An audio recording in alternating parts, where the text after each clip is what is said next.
Welcome to Fatima cookery channel. இன்றைக்கி நம்ம பார்க்க போகிறது வந்துட்டு குழம்பு மசாலா. இதுக்கு வந்து ஒரு 100 கிராம் காஞ்ச மிளகா, ஒரு 100 கிராம் வந்துட்டு கொத்தமல்லி, 1 டேபிள் ஸ்பூன் வந்து கடலைப்பருப்பு, 1 டேபிள் ஸ்பூன் வந்துட்டு துவரம் பருப்பு, அப்புறம் 1 டேபிள் ஸ்பூன் மிளகு, 1 டேபிள் ஸ்பூன் பெருஞ்சீரகம், 1 டேபிள் ஸ்பூன் வந்து சீரகம், 1 டீஸ்பூன் வந்துட்டு வெந்தயம், 1 டீஸ்பூன் வந்துட்டு கடுகு, அப்புறம் ஒரு சின்ன துண்டு சுக்கு, அப்புறம் ஒரு துண்டு பால் பெருங்காயம் எடுத்துருக்கிறேன். அப்புறம் ஒரு ரெண்டு கட்டி வந்துட்டு மஞ்சள் எடுத்துருக்கிறேன். அப்புறம் கொஞ்சம் கறிவேப்பிலை. இவ்வளோ தான் தேவை. இதை எப்படி பண்ணலான்னு பார்க்கலாம். வந்து அடுப்பில் வந்து பாத்திரம் வச்சுருக்கேன். இதில் வந்துட்டு நம்ம வந்து மல்லி சேர்த்து நல்லா வறுத்துக்கலாம். எண்ணெய் எதுவுமே சேர்க்காமல் நம்ம வந்துட்டு ட்ரை ரோஸ்ட் தான் பண்ண போகிறோம். நல்லா வாசனை வர்ற அளவுக்கு வறுத்துக்கணும். கலர் கொஞ்சம் சேஞ்ச் ஆகணும், ஆனால் கரிஞ்சிடக்கூடாது. பார்த்து வறுத்து எடுத்துக்கலாம். மல்லி வந்து வறுத்து எடுத்தாச்சு. இந்த டைமில் நம்ம வந்து 100 கிராம் காஞ்ச மிளகா இது வந்துட்டு நல்லா வறுத்து எடுத்துக்கிடலாம். ரொம்ப நேரம் மாறிடக்கூடாது, தீஞ்சும் போயிடக்கூடாது.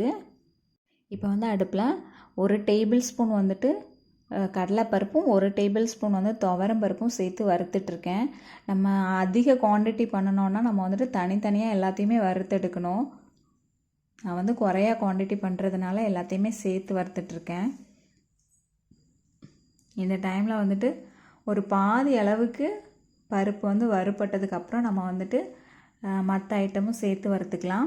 நான் வந்து பால் பெருங்காயம் எடுத்துருக்கிறேன். நீங்கள் நார்மல் கட்டி பெருங்காயம் எடுத்திங்கன்னா ஃபஸ்ட்டே வந்துட்டு ஒரே ஒரு சொட்டு எண்ணெய் விட்டுட்டு அந்த பெருங்காயத்தை பொரித்து எடுத்துக்கலாம். இப்போ வந்து சீரகம் 1 டேபிள் ஸ்பூன், பெருஞ்சீரகம் 1 டேபிள் ஸ்பூன், அப்புறம் மிளகு 1 டேபிள் ஸ்பூன், அப்புறம் வந்துட்டு கடுகும் வெந்தயமும் வந்து 1 டீஸ்பூன் இவ்வளவும் சேர்த்து வறுத்துக்கலாம். ஒரு சின்ன துண்டு சுக்கும் சேர்த்துருக்கேன்.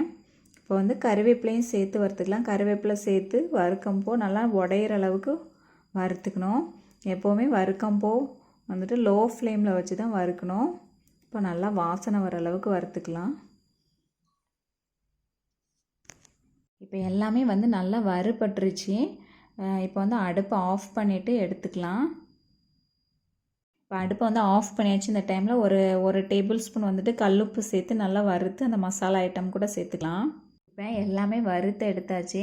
இது வந்து நல்லா ஆற விடணும். சூடோடு அரைக்க முடியாது, நல்லா ஆற விடணும். ஆறினதுக்கப்புறம் நம்ம மிக்சியிலே அரைச்சிக்கலாம். இப்போ நான் குறைய குவான்டிட்டிங்கிறதுனால எல்லாத்தையுமே மிக்சி ஜாரில் பெரிய ஜாரில் சேர்த்துருக்கேன். அதிக அளவு பண்ணணுன்னா நம்ம வந்துட்டு மெஷினில் கொடுத்து தான் அரைக்கணும்.